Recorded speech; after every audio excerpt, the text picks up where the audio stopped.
NTP पर 1 मोल बराबर तो 22.4 लीटर। एनटीपी पर 1 मोल बराबर 22.4 लीटर। एन का मतलब नॉर्मल, टी का मतलब टेम्परेचर और पी का मतलब प्रेशर। नॉर्मल टेम्परेचर प्रेशर पर 1 मोल बराबर 22.4 लीटर। एसटीपी पर 1 मोल बराबर 22.4 लीटर। एसटीपी पर 1 मोल बराबर 22.4 लीटर। गैसों की मोलों की संख्या, गैसों की मोलों की संख्या क्या होगा? तो गैसों का आयतन लीटर में एनटीपी पर और 22.4। गैसों का आयतन लीटर में एनटीपी पर और 22.4। गैसों के मोलों की संख्या, तो गैसों का आयतन लीटर में एनटीपी पर और बटे 22.4। एसटीपी पर गैसों का आयतन बराबर, तो गैसों का आयतन बराबर क्या होगा? मोल गुने 22.4, मोल गुने 22.4 लीटर। एसटीपी पर गैसों का आयतन बराबर, तो मोल गुने 22.4। अगर संख्या निकालना है तो आयतन से 22.4 में भाग देंगे। अगर आयतन निकालना है तो मोल में गुना 22.4 से करेंगे। आयतन निकालना है तो मोल में गुना कैसे करेंगे? 22.4 से। कहता है 5.6 लीटर ऑक्सीजन में मोलों की संख्या, तो मोलों की संख्या बराबर क्या हो जाएगा? तो अब बताइए, तत्व का आयतन और गुने 22.4। तो गैसों में मोलों की संख्या बराबर गैसों का आयतन लीटर में गुने 22.4, तो 5.6 में 22.4 से गुना करेंगे तो गैसों में मोलों की संख्या बराबर आयतन बटे 22.4, 5.6 लीटर और बटे 22.4, तो 56 बटे 224, 1/4 हो जाएगा, 0.25। तो अगर पूछेगा कि गैसों में मोलों की संख्या, तो मोलों की संख्या बताना है तो हम लोग क्या करेंगे कि आयतन और बटे 22.4 करेंगे। आयतन बटे 22.4।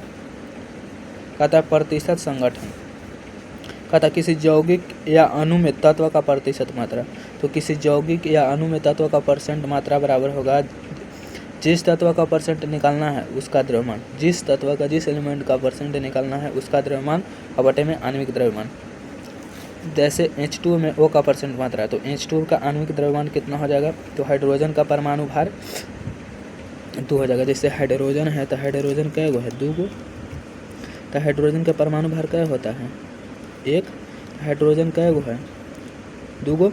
एकर हाइड्रोजन का परमाणु भार 1 है, तो हाइड्रोजन ये भी है, तो एकरो परमाणु भार 1 है, तो एक परमाणु भार मिलकर 2 हो गया। और ऑक्सीजन, ऑक्सीजन का परमाणु संख्या होता है 8 और परमाणु भार कितना होता है? तो 16। ऑक्सीजन के 16, तो ऐड कर देंगे तो 16 एक 17 है 18, तो आणविक द्रव्यमान 18। तो 18 ग्राम H2O में 16 ग्राम क्या है? ऑक्सीजन है।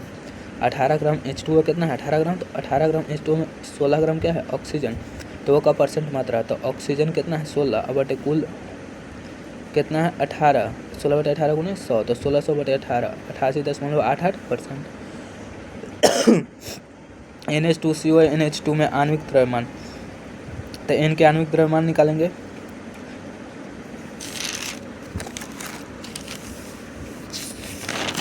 तो एक के N के NH2CO NH2 के आणविक द्रव्यमान, तो N मतलब नाइट्रोजन, नाइट्रोजन का परमाणु भार 14, हाइड्रोजन का परमाणु भार 2, कार्बन के 12, ऑक्सीजन के 16, नाइट्रोजन के 14, हाइड्रोजन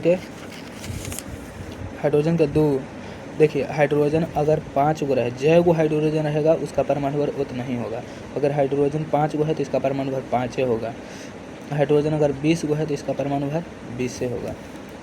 तो 1 मोल में यूरिया का परसेंट मात्रा, तो हमको निकालना है कि यूरिया में नाइट्रोजन कितना परसेंट है।